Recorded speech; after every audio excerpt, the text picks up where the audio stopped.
Macro economics में दो बहुत ही इंपॉर्टेंट कॉन्सेप्ट्स हैं, स्टॉक एंड फ्लो। और ये मैक्रो इकोनॉमिक अंडरस्टैंडिंग को बहुत ज्यादा इन्फ्लुएंस करते हैं। हेलो एवरीवन, आप लोग देख रहे हैं इको वर्ल्ड डिजिटल क्लासेस और हमारी सीरीज चल रही है मैक्रो इकोनॉमिक फॉर स्टैंडर्ड 12।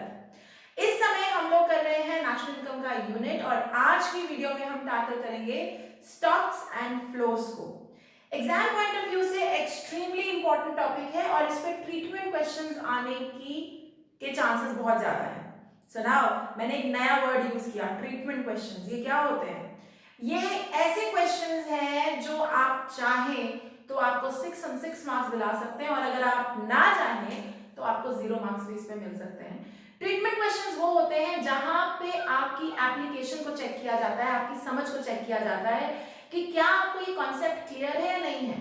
और अगर ये सिचुएशन आपको दी जाए, आपको रीजन लॉजिक के साथ उसकी ट्रीटमेंट लिखनी पड़ती है कि हम इसको नेशनल इनकम में लेंगे या नहीं लेंगे, ये चीज स्टॉक है या नहीं है। इस तरीके से ट्रीटमेंट क्वेश्चंस होते हैं। उस पॉइंट ऑफ व्यू से ये टॉपिक बहुत ज्यादा इंपॉर्टेंट है। कई कबार इस टॉपिक पे एक डायरेक्ट क्वेश्चन भी आ सकता है, which is difference between stock and flow. Anyways, हम ये सारे इस वीडियो में हैंडल करेंगे, तो लेट्स बिगिन, शुरू करते हैं। स्टॉक वेरिएबल क्या होता है? तुमने पहले भी कभी स्टॉक शब्द सुना होगा। कहाँ सुना होगा मैं बताती हूँ। ऐसे बोलते हैं मेरा स्टॉक नहीं आया, या मैं stock, I was stock taking. क्या मतलब होता है? मतलब हम इन्वेंट्री काउंट कर रहे हैं। मतलब हम, जब कोई दुकानदार बोलता है मेरा स्टॉक नहीं आया, मतलब मेरा सामान नहीं आया। जब कोई स्टॉक टेकिंग कर रहा है मतलब वो अपने गोदाम में जाके एक एक चीज चेक कर रहा है कि है कि नहीं, ये चीज हमारे पास कितनी है, कितने नंबर में है, कितना हमें और ऑर्डर करने की जरूरत है। इसे बोलते हैं स्टॉक टेकिंग।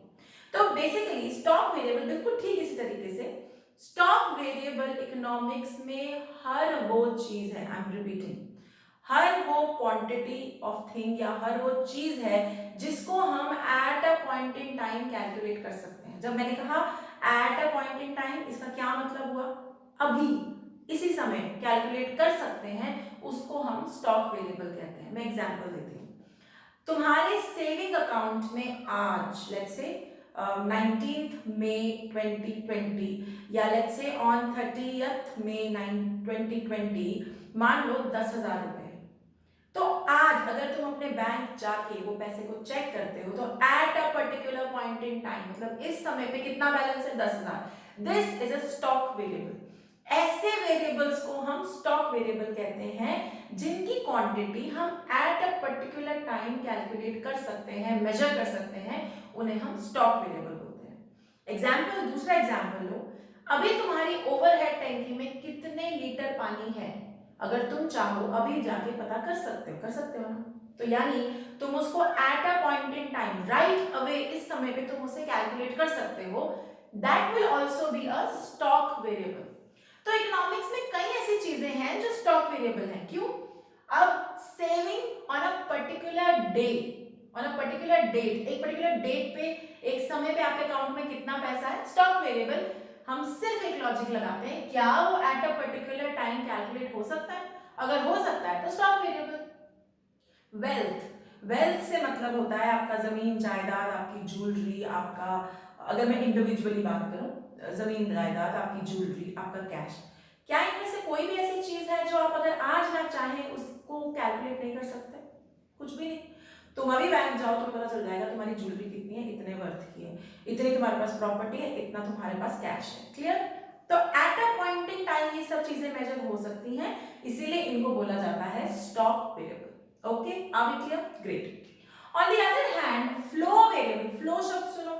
स्टॉक मतलब आज कैलकुलेट करना, फ्लो मतलब जो चला आ रहा है। तो फ्लो वेरिएबल वो है जो over a period of time measure हो सकता है। मतलब उसको या तो मंथली मेजर करते हैं या ईयरली मेजर करते हैं, रिपीट होता रहता है, या उसको 6 महीने में कैलकुलेट करते हैं। मैं अगर मुझसे आज कोई पूछे कि आप मान लो मेरा बिजनेस है और मुझे बोले बताओ बताओ आज 30 मई 2020 को तुम्हारा प्रॉफिट कितना है, क्या मैं निकाल सकती हूँ?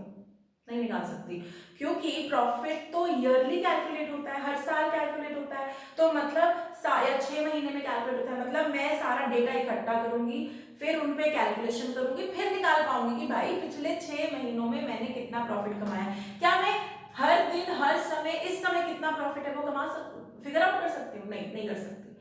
तो इकोनॉमिक्स में कुछ ऐसे क्वांटिटीज हैं, कुछ ऐसी चीजें हैं जिन्हें हम मंथली, ईयरली, डेली, क्वार्टरली, जो मर्जी मतलब एक टाइम पीरियड में कैलकुलेट करते हैं, उनको हम कहते हैं फ्लो वेरिएबल। जैसे प्रॉफिट्स, कि प्रॉफिट्स आपके जनरली कितने रहते हैं, तो पिछले साल इतना था, अगले साल इतना है। जैसे कि नेशनल इनकम, जीडीपी, जीडीपी हर साल कैलकुलेट होता है, तो ये फ्लो वेरिएबल है क्योंकि ये ईयरली कैलकुलेट होता है। ठीक है, तो जब आपको इस ट्रीटमेंट क्वेश्चन आएंगे तो कई बच्चे बोलते हैं मैम क्या रीजन लिखना है। पहले तो एक बात याद रखना, बिना रीजन, मान लो तुम्हें क्वेश्चन आता है कि वेल्थ बताओ स्टॉक या फ्लो, तुमने लिख दिया स्टॉक, 0 मिलेगा। उसका कारण ये है कि इकोनॉमिक्स के पेपर में लॉजिक्स चेक करे जा रहे होते हैं, तो आपको बताना पड़ेगा कि वेल्थ स्टॉक क्यों है। तो जब रीजन लिखोगे ना तो सिर्फ डेफिनेशन ही रीजन लिखनी है। मतलब for example wealth stock because it can be measured eight a point in time, एक पर्टिकुलर समय पे मैं इसको मेजर कर सकती हूँ। एक लाइन लिखनी है, डोंट वेस्ट योर टाइम, बस इतना ही बहुत है। एंड ऐसे ही अगर आपको पूछा जाए कि नेशनल इनकम बताओ, कि नेशनल इनकम फ्लो है कि stock, flow because it is calculated over a period of time या it is calculated yearly, whatever, जैसे भी। मतलब आप इतना लिख देंगे, आपका ट्रीटमेंट क्वेश्चन डन है, इससे ज्यादा आपको लिखने की जरूरत नहीं है। ओके, सो आपको आई होप क्लियर हो गया। स्टॉक जो at a point in time measure हो सके, फ्लो जो रिपीट होता है, एक एक पर्टिकुलर टाइम के बाद बार बार कैलकुलेट होता है, ईयरली, मंथली, डेली, ऐसे। अब अगर इसका डिफरेंस लिखने को आता है तो एक डिफरेंस तो इनकी डेफिनेशन हो गई और एक डिफरेंस हो गया एग्जाम्पल। एग्जाम्पल और डेफिनेशन वैलिड डिफरेंसेस होते हैं। एक और बात यहाँ पे कहती हूँ, CBSE thumb rule, business studies and economics के डिफरेंसेस हमेशा टैबुलर फॉर्म में, कभी भी पैराग्राफ में नहीं लिखने। टेबल बनाइए, बेसिस लिखिए, उसके बाद इसको अटेम्प्ट कीजिए, कभी भी पैराग्राफ में मत लिखना, नंबर नहीं मिलेंगे। ठीक है, तो ये तो दो हो गए। तीसरा है जो स्टॉक वेरिएबल है वो टाइम डायमेंशनल नहीं होता, मतलब उसमें टाइम का कोई फंडा नहीं है कि हर साल, प्रति हफ्ता निकालना, ऐसा कोई फंडा नहीं है। वो तो आपने जिस दिन सोचा कि आज मुझे कैलकुलेट करना है, आप उठे, मान लो तुम्हारा गोदाम है, तुम्हें गोदाम में पता करना है कि तुम्हारे पास कितनी चीजें हैं, तो इसमें कोई हर साल करता हूं वाली बात नहीं है। आप उठेंगे, गोदाम में जाएंगे, लिस्ट बनाएंगे, 4-5 घंटे बाद आपके पास ये पूरा डेटा रेडी होगा, राइट। ये स्टॉक वेरिएबल है, तो इसमें कोई टाइम का फंडा नहीं है। लेकिन फ्लो वेरिएबल एक रूटीन फॉलो करता है, मैंने कहा ना, या तो डेली या मंथली या ईयरली कैलकुलेट होता है, तो इसमें टाइम का फंडा है।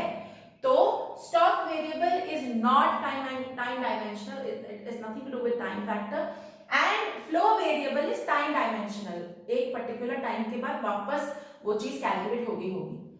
स्टॉक इन्फ्लुएंस, अगला एग्जांपल मैंने लिखा है, मतलब पॉइंट लिखा है, stock influences flow and flow influences stock. अब इसका क्या मतलब हुआ? स्टॉक एंड फ्लो की आपस में डिपेंडेंस है, इसको मैं तुम्हें ऐसे समझाती हूँ। एक पहले इंडिविजुअल एग्जांपल देती हूँ, फिर तुम्हें मैक्रो से समझाऊंगी। तुम्हारे पास, तुमने इनकम कमाई, पैसे कमाए, अब पैसे कमाना इज अ फ्लो वेरिएबल क्योंकि ये डेली एक्टिविटी है, आप मंथली पैसे कमा रहे हैं, मान लो आपको मंथली सैलरी मिलती है, तो क्योंकि आप इसको मंथली कमाते हैं, ये फ्लो वेरिएबल है। ठीक है, ग्रेट, ओके। आपने मंथली पैसे कमाए और अपने अपने बैंक अकाउंट में डालने शुरू किए, ओके। अब बैंक अकाउंट में 4 महीने बाद जाके तुम खड़े हो, तुमने बोला मुझे आज पता करना है कि मेरे बैंक अकाउंट में कितना पैसा है। तो आप अपने बैंक अकाउंट में गए, आपको पता चला आपके बैंक अकाउंट में 50,000 रुपए हैं, ग्रेट। तो क्योंकि तुमने फ्लो वेरिएबल मंथली पैसा कमाया है, इसीलिए तुम्हारे बैंक अकाउंट में एक पर्टिकुलर डे पे जाकर तुमने चेक किया स्टॉक वेरिएबल कि तुम्हारे पास 50,000 रुपए, यानी फ्लो की वजह से वो स्टॉक आया।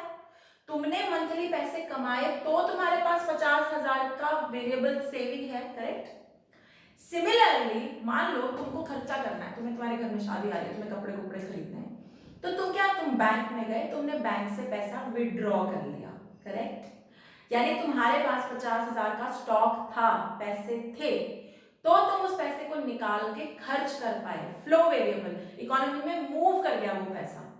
तो लॉजिक क्या है कि स्टॉक फ्लो को, अगर फ्लो होगा, जब पैसा कमाओगे तभी तो सेविंग होगी, तभी तो स्टॉक होगा, और कई कबार जब सेविंग होगी तभी तो फ्लो होगा, तभी तो खर्चा कर पाओगे।